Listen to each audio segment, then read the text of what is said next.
नमस्कार. महाराष्ट्राची ओळख काय असं विचारलं तर कुणाला डोंगर दऱ्या आठवतील, कुणाला अथांग समुद्र, कुणाला गजबजलेली शहरं, तर कुणाला हिरवीगार शेतं. चला तर मग आपल्या महाराष्ट्राच्या याच वेगवेगळ्या रूपांना आज जरा जवळून ओळखूया. पण सुरुवात कुठून करायची? तर अगदी सोप्या प्रश्नापासून. एवढा मोठा भारत देश, याच्या नकाशावर आपलं महाराष्ट्र राज्य नेमकं आहे तरी कुठे? चला बघूया. चला सगळ्यात आधी बघूया भारताच्या नकाशावर आपलं महाराष्ट्र, त्याचं स्थान आणि त्याचा विस्तार.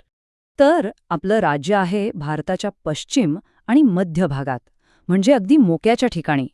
आणि म्हणूनच ना, महाराष्ट्र हे देशाच्या व्यापार आणि संस्कृतीचं एक खूप महत्त्वाचं केंद्र बनलंय. आता महाराष्ट्राच्या आजूबाजूला कोण आहे, म्हणजे त्याच्या सीमा बघूया. बघा, उत्तरेला आहे मध्य प्रदेश, पश्चिमेला तर अथांग अरबी समुद्र आहेच, दक्षिणेकडे गेलं तर कर्नाटक आणि गोवा लागतात, आणि पूर्वेला आहेत छत्तीसगड आणि तेलंगणा. या सगळ्या शेजारी राज्यांमुळे आणि समुद्रकिनाऱ्यामुळे आपल्या महाराष्ट्राची संस्कृती आणखीनच रंगतदार झालीय. 3. हा आकडा काय सांगतोय महाराष्ट्राबद्दल? काही अंदाज आहे? तर हा आकडा आहे क्षेत्रफळाचा. आपलं महाराष्ट्र राज्य हे क्षेत्रफळाच्या दृष्टीने भारतात 3ऱ्या क्रमांकावर आहे.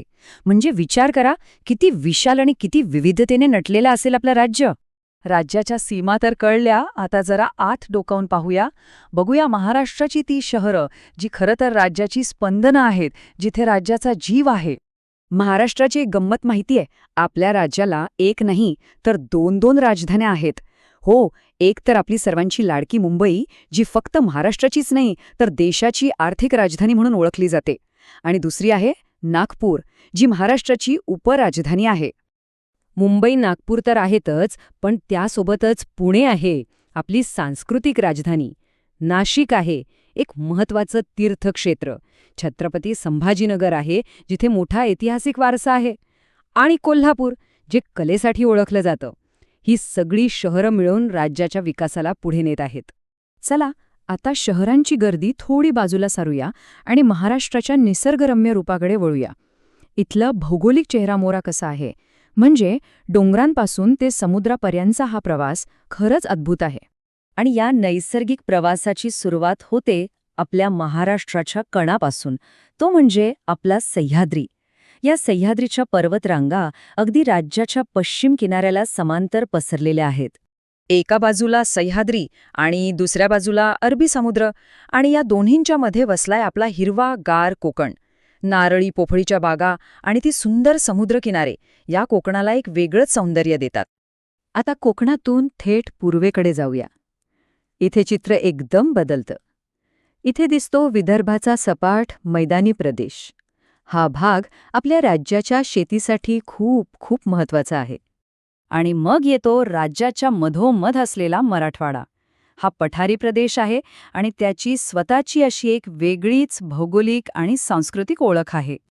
बरं, हे सगळे वेगवेगळे प्रदेश तर आपण पाहिले, पण या प्रदेशांना, इथल्या माणसांना जगवतं कोण?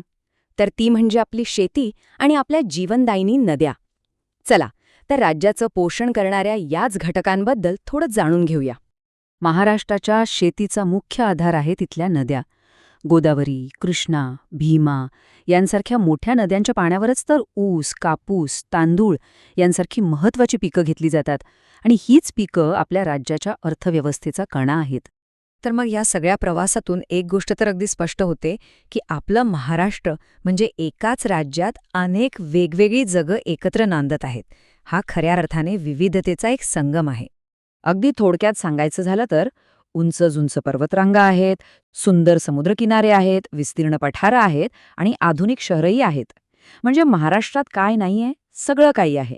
आणि हीच तर आपल्या राज्याची खरी ओळख आहे.